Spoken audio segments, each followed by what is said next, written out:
तो पहले सबसे पहले मेल्विन केल्विन के बारे में पढ़ना है हमने। मेल्विन केल्विन केल्विन ने कैसे C3 साइकिल की डिस्कवरी की थी। सबसे पहले Melvin kelvin born in Minnesota in April 1911, received his PhD chemistry from University of Minnesota. He served the professor of chemistry at the University of California in Berkeley. देखो world war 2 में जब nuclear bomb Hiroshima और Nagasaki पे फोड़ा गया था, आपको पता है कि नहीं, हिरोशिमा और नागासाकी पे बम गिराया गया था, तो दुनिया ने देखा कि रेडियो एक्टिविटी से क्या इल इफेक्ट्स हो सकते हैं। बट केल्विन और उसके साइंटिस्ट जो को वर्कर्स थे, along with J.A. Basham, studied the reaction in the green plant forming sugar। ये C3 साइकिल के ऊपर या डार्क रिएक्शन के ऊपर अपनी रिसर्च कर रहे थे। तो other substances from raw material like carbon dioxide water minerals, by labelling the carbon dioxide with C14। इन्होंने कार्बन डाइऑक्साइड को C14 के साथ लेबल किया था।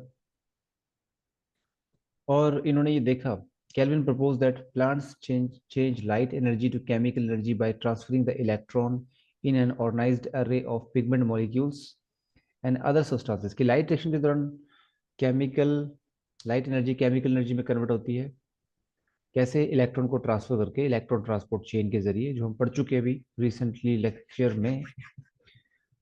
तो कार्बन एसिमिलेशन, तो कार्बन डाइऑक्साइड का जो फिक्सेशन होता है, जैसे कि C3 साइकिल में पहला कंपाउंड बनता है फॉस्फोग्लिसरेट। तो इन कंपाउंड्स के अंदर उसने रेडिएटिविटी को ऑब्जर्व किया। तो यहाँ पे इतना खुल के नहीं बताया इन लोगों ने, बस उन्होंने हल्का सा हिंट दे दिया कि भी they are the responsible for dark reaction discovery या C3 साइकिल डिस्कवरी। तो नोबेल प्राइज मिला इनको 1961 में। तो अब हमें ये पढ़ना है कि जो केल्विन थे, देखो तीन साइंटिस्ट हमारे जो यहाँ पे थे, केल्विन। कल भी हमने जाते जाते इंट्रोडक्शन तो पढ़ा ही था। केल्विन हो गया, बेंसन हो गया, और हमारा बैशम हो गया। ठीक है। स्पेशली केल्विन भाई साहब ने जो एक्सपेरिमेंट, इन तीनों ने मिलकर जो एक्सपेरिमेंट किया था, उसका नाम है केल्विन्स लॉलीपॉप एपरेटस या लॉलीपॉप एक्सपेरिमेंट। अब इसको यहाँ पे लॉलीपॉप एक्सपेरिमेंट हम क्यों बोल रहे हैं, क्योंकि यहाँ पे जो एक स्पेशल किस्म की फ्लास्क ली गई थी, वो फ्लास्क मतलब लॉलीपॉप शेप की ही लगती है देखने में। अभी आपको मैं बताऊंगा उसका डायग्राम देख के, आपको हूबहू ऐसे लगेगा जैसे आप देख रहे हो। तो लॉलीपॉप फ्लास्क थी यहाँ पे जो यूज की गई थी सबसे पहले इस एक्सपेरिमेंट के दौरान। तो इन तीनों ने जो ये प्रैक्टिकल किया था, Calvin experiment, that was performed on, so it was performed on, किस पे परफॉर्म किया गया था, it was performed on chlorella and scenedesmus green algae. इन दोनों एल्गी पे ये परफॉर्म किया गया था। ये दोनों ही एल्गी आपको पता ही है, ग्रीन एल्गी है। इन दोनों पे परफॉर्म किया गया था। ठीक है। तो आइए देखते हैं इसको कैसे इन्होंने परफॉर्म किया था।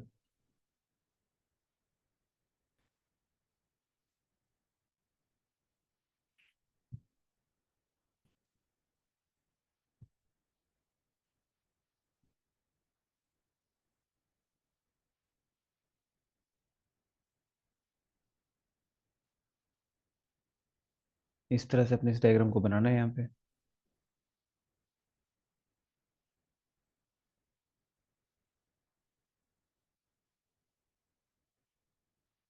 तो अगर आप इस फ्लास्क को देखें, ये बिल्कुल किसी लॉलीपॉप की तरह दिखाई दे रही है। ठीक है। और इसके दोनों की तरफ यहाँ पे एक स्टॉपर लगा हुआ है। तो इस फनल से और इसके दोनों तरफ ऐसे हम पूरा इसको ड्रॉ करना पड़ेगा हमें। ठीक है, किस तरह से उन्होंने इस एक्सपेरिमेंट को परफॉर्म किया था वो हमें दिखाना होगा।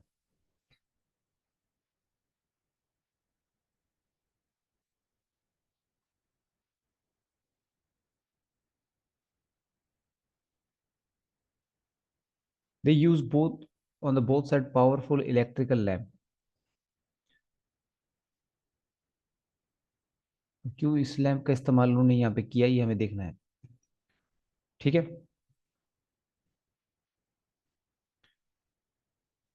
सो दीज आर द पावरफुल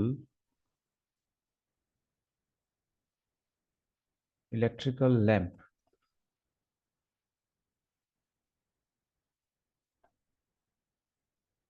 और इसके आगे जो स्क्रीन लगी होती है that is heat screen.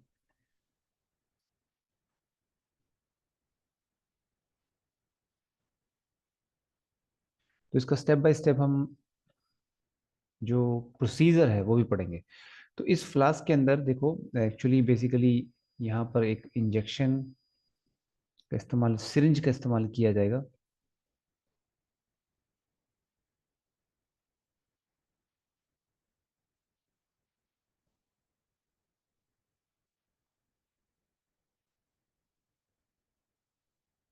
syringe containing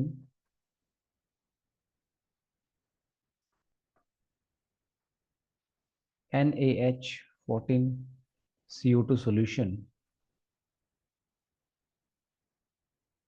तो यहाँ पे आप देख सकते हैं कि CO2 के ऊपर 14 रेडियोएक्टिव कार्बन आइसोटोप इन्होंने अटैच कर रखा है। ठीक है। और इधर ये जो लॉलीपॉप आपकी फ्लास्क है, ये जो आपकी लॉलीपॉप फ्लास्क है, इस लॉलीपॉप फ्लास्क के अंदर, तो बहुत ही रेयर टॉपिक है, मुझे बहुत कम बच्चे ऐसे मिले हैं जो ये पढ़ते भी हैं, इवन उनको इसके बारे में पता भी नहीं है मोस्ट ऑफ द टाइम। तो यहाँ पर हमने डाल रखी है एल्गी, और ये जो फनल है यहाँ से हम एंट्री करवाते हैं न्यूट्रिशन की, funnel for adding mineral mineral nutrition, funnel for adding mineral nutrition. ठीक है। और इसके अंदर हमारी एल्गी है, देखो, लॉलीपॉप फ्लास्क हैविंग एल्गी। अब एल्गी कौन सी है, क्लोरेला या फिर सैंडेस्मस, इन दोनों में से उन्होंने जो जिस पे भी एक्सपेरिमेंट किया होगा, दोनों पे ही इन्होंने एक्सपेरिमेंट करके देखा था। एक टाइम पे एक ही ली जाएगी ना। तो मान लीजिए कि इसमें क्लोरेला का इस्तेमाल उन्होंने किया। ठीक है। तो दैट वाज एक्सपेरिमेंटल सेटअप। और नीचे ये फ्लास्क थी जिसमें उन्होंने जो भी प्रोडक्ट बनता था उसका उसके अंदर रेडियो एक्टिविटी आई कि नहीं आई। इसी फ्लास्क से तो उन्होंने पता चलाया कि इसी फ्लास्क के अंदर जो भी प्रोडक्ट बनेगा लाइट रिएक्शन से, डार्क रिएक्शन से, डार्क रिएक्शन का जो भी प्रोडक्ट बना वो इस फ्लास्क में आ गया, और यहीं से फिर उन्होंने टेस्टिंग की उसके अंदर कि क्या उस प्रोडक्ट के अंदर रेडियो एक्टिविटी आ रही है कि नहीं आ रही है। तो फ्लास्क कंटेनिंग हॉट इथेनॉल।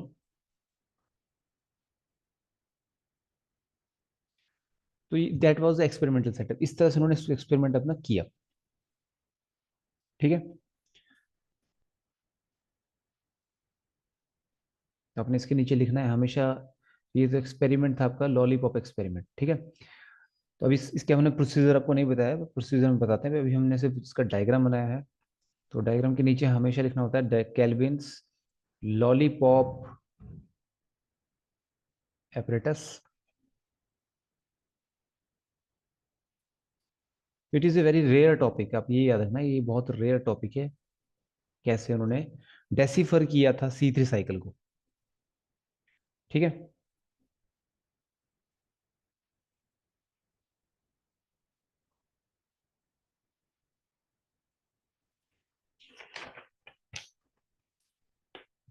सबसे पहला स्टेप जो आपको होगा इसका, हम इसको वन बाय स्टेप लिखते हैं। तो unicellular algae, the unicellular algae are placed in suspension medium that flow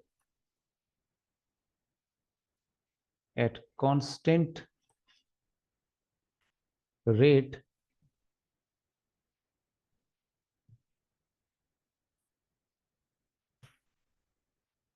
from a tank. ठीक है.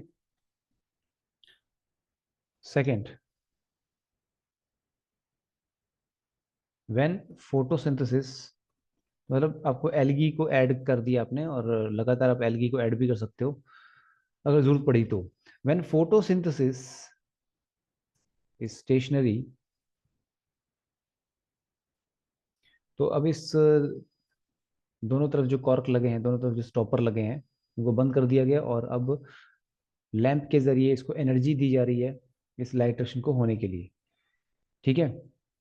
तो when photosynthesis stationary under illumination, तो ये पावरफुल जो लैंप है ये लाइट प्रोवाइड कर रहे हैं. इस मतलब लाइट की सप्लाई हो रही है यहाँ से, इस लैंप के जरिए यहाँ पर लाइट सप्लाई की जा रही है ताकि ये फोटोसिंथेसिस शुरू करे, ये algae. When photosynthesis stationary under illumination at given temperature, at given temperature, sodium bicarbonate, sodium bicarbonate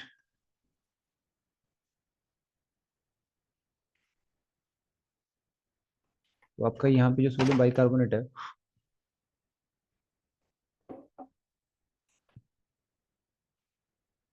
इसके ऊपर हमने C14 अटैच कर रखा है. ठीक है. रेडियोएक्टिव आइसोटोप इसके ऊपर अटैच है.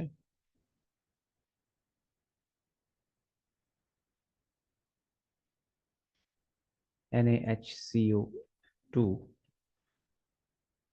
जैसे HCO3 होता है, तो 14 यहाँ पे हमने अटैच कर रखा है रेडियोएक्टिव कार्बन. तो ये जो हमने यहाँ पे अटैच करवाया, 3 होना चाहिए. ठीक है. NaHCO3, तो ये जो हमने अटैच करवाया यहाँ पर is introduced into syringe. तो NaSCO3 है ये अपना. ठीक है. NaSCO3 is introduced via syringe into suspension medium. Suspension medium हमारा यहाँ पे कौन सा है? ये जो आपको एल्गी का जो यहाँ पे मीडियम देख रहे हो, एल्गी का जो सॉल्यूशन है यहाँ पे, ये आपका सस्पेंशन मीडियम कहलाएगा, क्योंकि एक तरह से ये इस फ्लास्क में अब लटक गया है ये सॉल्यूशन, ना ऊपर जा रहा है ना नीचे जा रहा है, बस अभी यहाँ पे स्टेशनरी सॉल्यूशन ये बन चुका है, अब आराम से ये फोटोसिंथेसिस कर सकता है. ठीक है. और जो हमने रेडियोएक्टिव आइसोटोप इसमें ऐड करना था हमने कर दिया, NaSCO बाइकार्बोनेट की फॉर्म में हमने ऐड कर दिया. ठीक है.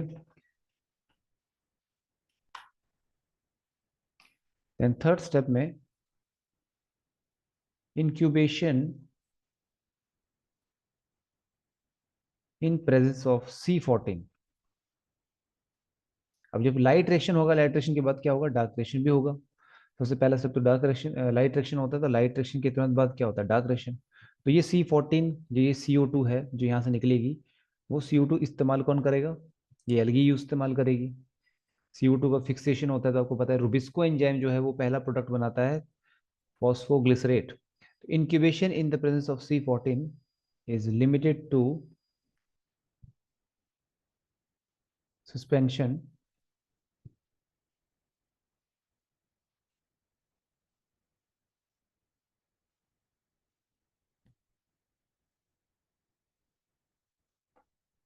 continues to descend through coil after injection. Fourth step में at the end plant material is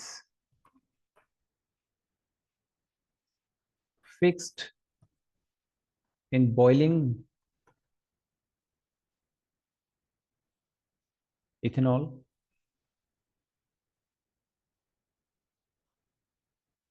and उसके बाद जो भी प्रोडक्ट बनेगा वो आपका इधर नीचे आ जाएगा। फोटो लाइट रिएक्शन के बाद डार्क रिएक्शन होगा, डार्क रिएक्शन।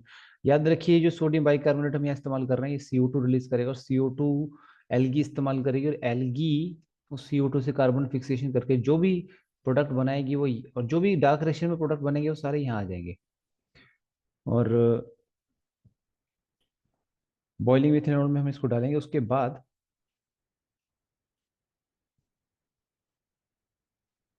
जो भी कॉन्स्टिट्यूएंट्स, जो भी प्रोडक्ट्स होंगे डार्क रिएक्शन के, उनको सेपरेट किया जाएगा।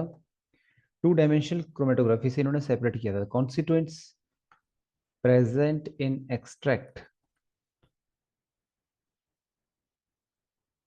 separated by 2 डायमेंशनल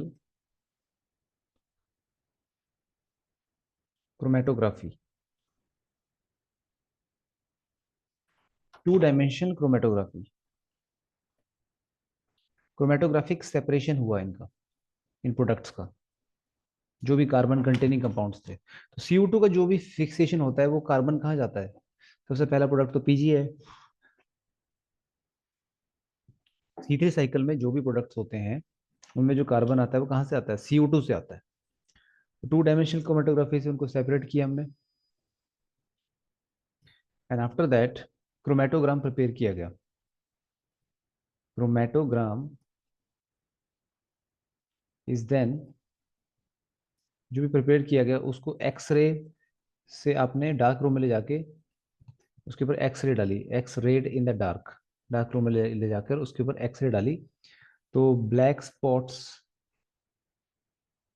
जो भी इस क्रोमेटोग्राफ में आपको ब्लैक स्पॉट्स दिखेंगे, black spots on the radio chromatogram. अब क्योंकि इन प्रोडक्ट्स के अंदर रेडिएक्टिव कार्बन जुड़ गया होगा तो ये ग्लो करेंगे। Black spots on the radio chromatograph indicates the presence of, अलग से आपको ब्लैक स्पॉट दिखाई देंगे क्रोमेटोग्राफ के अंदर, जिससे ये प्रूव होता है कि उनके अंदर रेडियो एक्टिव कार्बन गया। इससे ये प्रूव होता है कि कैल्विन साइकिल में जो ग्लूकोज भी बनती है, लास्ट से लास्ट में तो ग्लूकोज बनेगी, स्टार्च बनेगा फिर। और ग्लूकोज के बनने से पहले कैल्विन साइकिल में आपको पता है बहुत सारे प्रोडक्ट बनते हैं, जैसे कि सबसे पहला प्रोडक्ट तो फॉस्फोग्लिसरेट बनता है। तो the presence of radio active carbon C14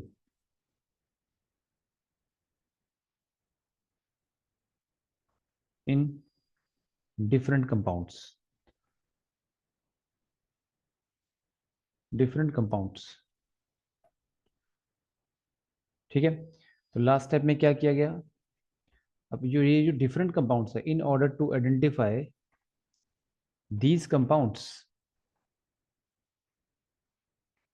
तो मतलब लॉलीपॉप एक्सपेरिमेंट के बाद, इस एक्सपेरिमेंट के बाद भी असली काम क्या था? क्रोमेटोग्राफी से इन कंपाउंड्स को सेपरेट करना और आइडेंटिफाई करना। काम सिर्फ यहीं पे खत्म नहीं हुआ, इसके आगे भी काम शुरू हुआ। असली काम तो इसके आगे था कि अपने जो प्रोडक्ट्स यहाँ पे प्रोड्यूस किए हैं उनका एनालिसिस भी करना है आपको। In order to identify these compounds, radio chromatograph, the radio क्रोमेटोग्राम्स,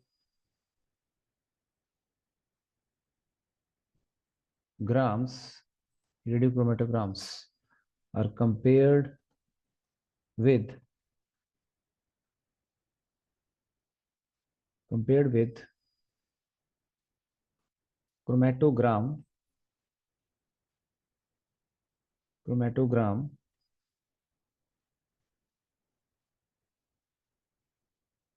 colored by different organic reagents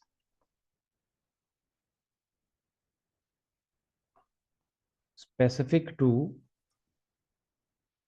organic acid, organic acid, amino acids, sugars, ठीक है। और जब पता चला तो एक्चुअली फिर हमारे को इसमें देखने को मिले, तो रिजल्ट से हमें इसमें जो रेडियो एक्टिव जो आपका क्रोमेटोग्राम था, देखो ऑटो जो क्रोमेटोग्राम की पिक्चर है अभी यहाँ पे हमारे पास, उसमें अगर आप देखें तो ट्राइयोस फॉस्फेट, इसमें रेडियोएक्टिविटी देखने को मिली। एक कंपाउंड आपका बनता है ट्राइयोस फॉस्फेट, केल्विन साइकिल में आपने पढ़ा हुआ है। तो वैसे ब्लैक कलर के डॉट मतलब आपको क्रोमेटोग्राम में दिखाई दिए। एक दिखाई दिया पीजीए। पीजीए तो पहला कंपाउंड होता है, ठीक है।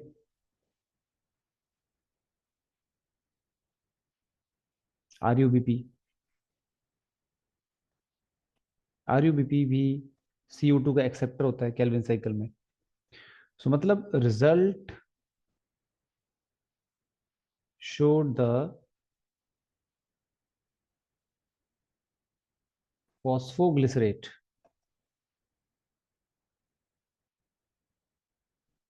result showed the phosphoglycerate PGA was most labeled। सबसे ज्यादा रेडिएक्टिव कार्बन किसमें देखा गया? पीजीए में, क्योंकि पहला कंपाउंड वही बनता है as it is first compound. और इसमें 3 कार्बन होते हैं, इसीलिए C3 साइकिल को हमने C3 साइकिल का, as it is a first compound to be formed.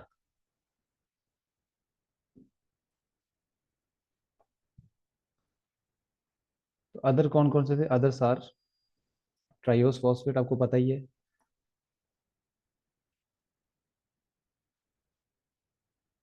RuBP. और अल्टीमेटली ये यही आपका जो कंपाउंड आगे चलकर शुगर बनाएंगे। ट्राइयोस फॉस्फेट आपको पता है आगे चल के शुगर बनाता है। तो इस तरह से इन्होंने डिस्कवर किया इसको, ठीक है। तो ये जो कामिन और र्यूबन थे ना, तो एक अलग साइंटिस्ट थे जो जिन्होंने कामिन और र्यूबन, ये जो दो अलग साइंटिस्ट थे, इन लोगों ने 1945 में जब वर्ल्ड वॉर 2 हुआ था तो इन्होंने डिस्कवर किया था C14। C14 की डिस्कवर इन्होंने कामिन और र्यूबन ने डिस्कवर किया था C14 को।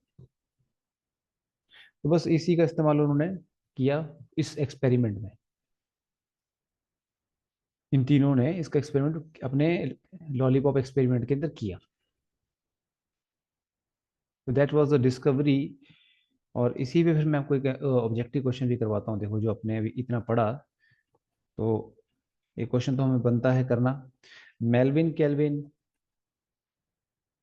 Fill in the blanks type है, dash radio active in dash studies for discovery of first CO2 fixation product.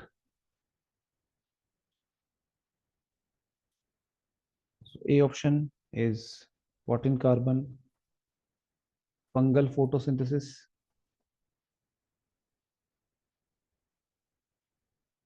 B option आपका है 14 कार्बन एल्गल फोटोसिंथेसिस।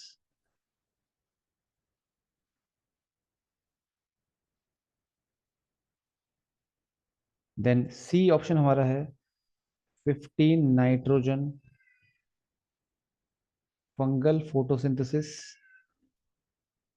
ठीक है। देन हमारा जो डी ऑप्शन है 15 नाइट्रोजन एल्गल फोटोसिंथेसिस। तो अगर आप देखें इस एक्सपेरिमेंट में उन्होंने जो इस्तेमाल किया वो नॉर्मल, उन्होंने नाइट्रोजन तो इस्तेमाल किया नहीं। तो ये तो डैम श्योर है कि 14 कार्बन वाला आइसोटोप उन्होंने इस्तेमाल किया। और एल्गी में ये फोटो, ये केल्विन लॉलीपॉप एक्सपेरिमेंट अपना परफॉर्म करवाया उन्होंने दो एल्गी के अंदर, क्लोरेला और सैंडेस्मस, ठीक है। तो कौन सी उन्होंने इस्तेमाल किया? रेडियोएक्टिव आइसोटोप इस्तेमाल किया यहाँ पर in algae, algal studies for discovery of CO2 fixation product. तो ये आपका केल्विन लॉलीपॉप एक्सपेरिमेंट था। इसका आंसर ऑप्शन बी आएगा। जो भी प्रोडक्ट बने उन्होंने एनालाइज किया उसको, और उनको पहले तो क्रोमेटोग्राफ पे इनको सेपरेशन भी करवाई इन प्रोडक्ट्स की, और इनको आइडेंटिफाई भी किया। तो इनको ये पता चला कि पहला कंपाउंड होता है 3 पीजीए। पीजीए कंपाउंड बनता है जिसमें 3 कार्बन होते हैं, इसलिए इस साइकिल का नाम C3 साइकिल पड़ा था, और C3 साइकिल को हम कैल्विन साइकिल भी कहते हैं। C3 साइकिल को हम कैल्विन साइकिल भी कहते हैं इसीलिए। और CO2 का ही कार्बन आगे फर्दर शुगर में भी जाता है, पीजीए ट्राइयोस फॉस्फेट के थ्रू होकर। तो that was a lollipop experiment. ठीक है।